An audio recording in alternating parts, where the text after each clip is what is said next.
Hello guys, so today in this video we will review one of the best private engineering college, which is BP Poddar Institute of Management and Technology, which was established in the year 1999. And this college was initially affiliated to the University of Kalyani in the year 1999, and later on the year 2001, as per the instruction of Government of West Bengal, the institute was affiliated to West Bengal University of Technology, which is also known as a Makauti, yani Maulana Abul Kalam Azad University of Technology. And this college also approved by AICTE, All India Council for Technical Education, and this college also accredited by NBA यानी National Board of Accreditation, and इस college में आपको National Assessment Accreditation Council यानी NAC और national institutional ranking framework यानी NIRF आपको देखने को नहीं मिलेगा। So now coming to infrastructure of this college, तो कॉलेज में आपको 27 क्लासरूम देखने को मिलेगा, 18 ई क्लासरूम देखने को मिलेगा, 45,401 लाइब्रेरीज में बुक्स देखने को मिलेगा, वर्कशॉप भी है, एंड लैब आपको 47 देखने को मिलेगा,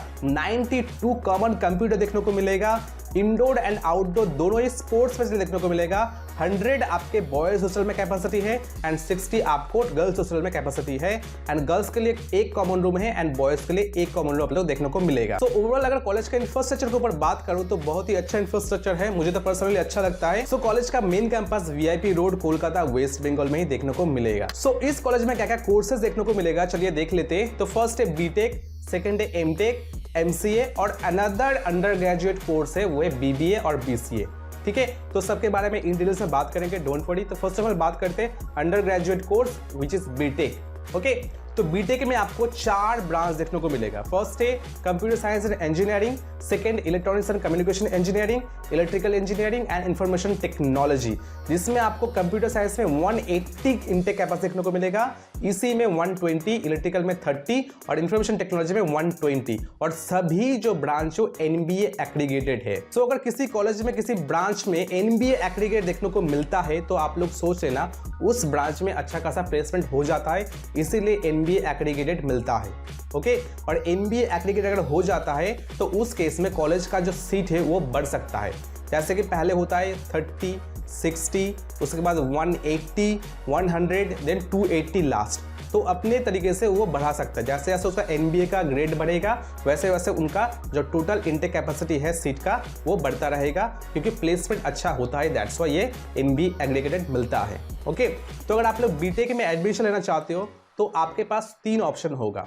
फर्स्ट है WBJ में अच्छा खासा रैंक करके आप काउंसलिंग के थ्रू जा सकते हो, सेकंड JEE मेंस के थ्रू जा सकते हो, 10% सीट अवेलेबल होता है, और लास्ट आप मैनेजमेंट कोटा डायरेक्ट एडमिशन ले सकते हो इस कॉलेज में। तो डायरेक्ट एडमिशन में थोड़ा बहुत आपको डोनेशन देखने को मिलेगा या फिर किसी ब्रांच में देखने को नहीं मिलेगा, आपका प्रॉपर डायरेक्ट एडमिशन हो जाएगा जो आपका एक्चुअल फीस स्ट्रक्चर है। और इस कॉलेज का फीस स्ट्रक्चर कैसा है वो भी बात करेंगे थोड़ी देर में। Okay, now coming to next course which is BBA and BCA। तो BBA आपको बिजनेस एनालिटिक्स और BCA देखने को मिलेगा 3 इयर्स का। तो ये अनदर अंडर ग्रेजुएट कोर्स है जो अभी लागू हुआ है। सो इस कॉलेज में अगर BBA और BCA में एडमिशन लेना चाहते हो तो आपको सेट का एग्जाम देना पड़ेगा, जो मकआउट कंडक्ट कराता है। सेट में आपका रैंक कार्ड आएगा तभी आप लोग सेट एग्जाम के थ्रू या फिर डायरेक्ट आप BBA BCA में एडमिशन ले सकते हो। अभी बात करते हैं post graduate program which is MCA। तो इसमें टोटल 40 इनटेक कैपेसिटी है, तो आपको JEE देना होगा, या फिर आपने BCA BSc करके रखा है या BCom करके रखा है तो भी, या फिर BTech करके रखा है तो आप लोगों को एडमिशन मिल जाएगा। ठीक है, बट JEE एग्जाम आप लोगों को बिल्कुल देना पड़ेगा, जो WBJ भी कंडक्ट कराता है हर साल। Now coming to last program which is MTech। तो MTech आपको data science and internet of things देखने को मिलेगा, 30 करके इनटेक कैपेसिटी है। तो इसमें computer science engineering student admission ले सकते हैं जो BTech करके रखा है, या फिर इंफॉर्मेशन टेक्नोलॉजी स्टूडेंट एडमिशन ले सकता है। ठीक है, इसमें एलिजिबिलिटी पूरा लिखा है, आप लोग जाके देख लेना। BE BTech CSE IT में या फिर MSc computer science computer application में करके रखा है तो आप लोग बिल्कुल MTech में एडमिशन ले सकते हो। एंड मोस्ट इंपॉर्टेंट पॉइंट, सभी कोर्सेज में जितने भी स्कॉलरशिप रह चाहे वेस्ट बंगाल का स्कॉलरशिप हो, झारखंड का हो, बिहार का हो, आपको सारा फैसिलिटी देखने को मिलेगा, जैसे कि SVM हो गया, क्विक वसीस, WB फ्री सी, बिहार का, झारखंड का स्कॉलरशिप, सब कुछ आपको इंक्लूडेड देखने को मिलेगा। So now coming to fees structure of this college. तो BTech फर्स्ट ईयर में अगर आप लोग एडमिशन लेना चाहते हो तो उस केस में आपको एडमिशन के टाइम 69,000 रुपीज पेमेंट करना होगा, और बाकी से में 44, 45, 46 एंड 47,000 आपको पेमेंट करना होगा। ठीक है, नाउ BTech लेटरल में अगर आप लोग एडमिशन लेना चाहते हो तो 69,100 आपको एडमिशन के टाइम पेमेंट करना होगा, और बाकी से 45, 46 एंड 47 आपको पेमेंट करना होगा। ठीक है, MCA में फर्स्ट सेम में 75,000 पेमेंट करना होगा एंड सेकंड थर्ड में 50-50 करके आपको पेमेंट करना होगा। सेम MTech में 75 आपका एडमिशन फीस जाएगा, बाकी सब में 50,000 आपको पेमेंट करना होगा। ठीक है, अभी बात करते हैं मोस्ट इंपॉर्टेंट पॉइंट, कॉलेज का प्लेसमेंट रिकॉर्ड कैसा है। क्योंकि कॉलेज में 3-4 साल बिताने के बाद आपके पास अगर प्लेसमेंट ही नहीं रहता है तो पढ़ने का क्या फायदा, है ना। आप लोगों ने इतना पैसा इन्वेस्ट किया तो उसका तो कुछ रिटर्न बनता है, जो हम बोलते हैं ROI यानी रिटर्न ऑफ इन्वेस्टमेंट। यानी आप लोगों ने इतना पैसा इन्वेस्ट किया, कितना रिटर्न आएगा, तो चलो देख लेते। तो फर्स्ट ऑफ ऑल हम लोग जेन्युइनली WBJ का रिकॉर्ड की ओर बात करता हूँ। तो WBJ रिकॉर्ड में ये बताया गया है 2022 में 94.94% स्टूडेंट को प्लेसमेंट मिल गया था। मैक्सिमम सीरीज गया था 15 लाख, एवरेज जाता है 5.56 लाख पर एनम। 21 में 79% हो गया था, हाईएस्ट गया था 22 लाख एंड एवरेज गया था 4.89। 2020 में 83 गया था, हाईएस्ट गया 13.32 लाख और एवरेज गया था 5.94 लाख। तो ये WBJ का एक्चुअल रिकॉर्ड है। अभी हम लोग थोड़ा डीपली बात करेंगे कि एक्चुअली का इतना प्लेसमेंट जाता है। तो एक चार्ट के वजह से हम लोग समझते हैं। तो ये देखो चार्ट, तो इसमें आप लोग देख सकते हो 2020-21 जो एकेडमिक ईयर था 79% स्टूडेंट का प्लेसमेंट हो गया था। 2020 सेशन का 94, 2023 का 79 और इतना आप लोग प्लेसमेंट देख सकते हो। अभी हम लोग बात करेंगे पूरा डिटेल्स के साथ कि क्या क्या प्लेसमेंट गया था 2022-23 का। तो इनके ऑफिशियल वेबसाइट में सारा प्लेसमेंट का रिकॉर्ड बताया गया है, जो मैं देख के इम्प्रेसिव हुआ हूँ।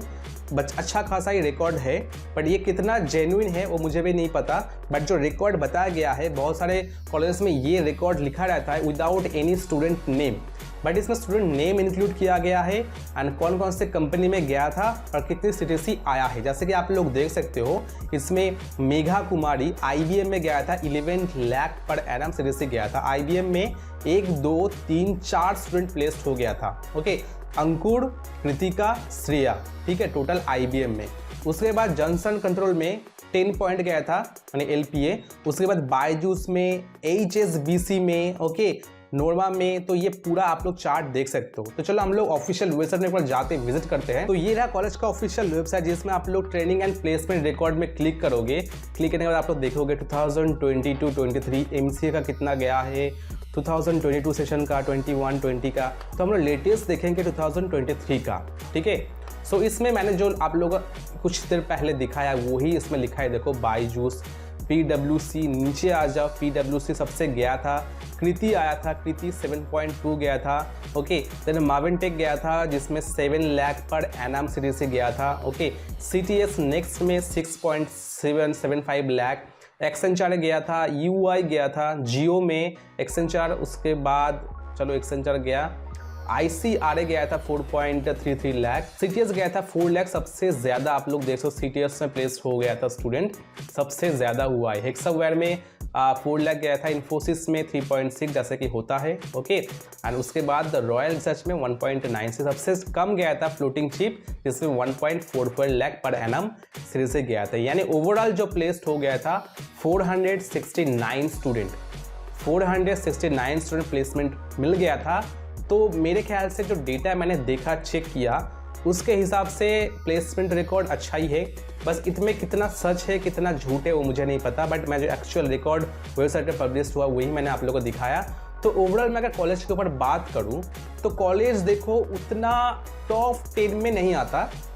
कॉलेज एकदम एवरेज यानी टायर 2 हम लोग बोल सकते हैं, ठीक है। टायर 1 हम लोग नहीं बोल सकते, टायर 3 भी नहीं बोल सकते, टायर 2 में हम लोग इस कॉलेज में रख सकते हैं। टायर 1 में जैसे कि IEM हो गया, हेरिटेज हो गया, टेक्नोमेन हो गया, ठीक है। तो ये टायर 1 में आते हैं। ओके, उसके बाद मिडिल में आपका हो गया NIT, MSIT, NSCC, ये कॉलेज आ गया। तो उसके बाद मैं रख सकता हूँ टॉप 15 में इस कॉलेज में रिकमेंड कर सकता हूँ। टॉप 10 में नहीं, बट टॉप 15 में इस कॉलेज में मैं रख सकता हूँ, ठीक है। तो मेरे ख्याल से कि अगर आप लोग कोई एवरेज फीस में अच्छा कॉलेज ढूंढ रहे थे तो मेरे ख्याल से this college is best option for you. Overall मेरे ख्याल से बेस्ट कॉलेज है, आप लोग जा सकते हो। और अगर एडमिशन रिगार्डिंग कुछ भी हेल्प लेना चाहते हो तो इस नंबर पे आप लोग ज़रूर कॉल कर लेना, मैं ज़रूर आप लोगों को हेल्प कर दूंगा रिगार्डिंग एडमिशन। ओके, तो आई होप आपको ये वाला वीडियो अच्छा लगा है, और अगर अच्छा लगा तो एक लाइक कर देना। चलो मिलते हैं नेक्स्ट वीडियो में, तब तक के लिए बाय, टेक केयर।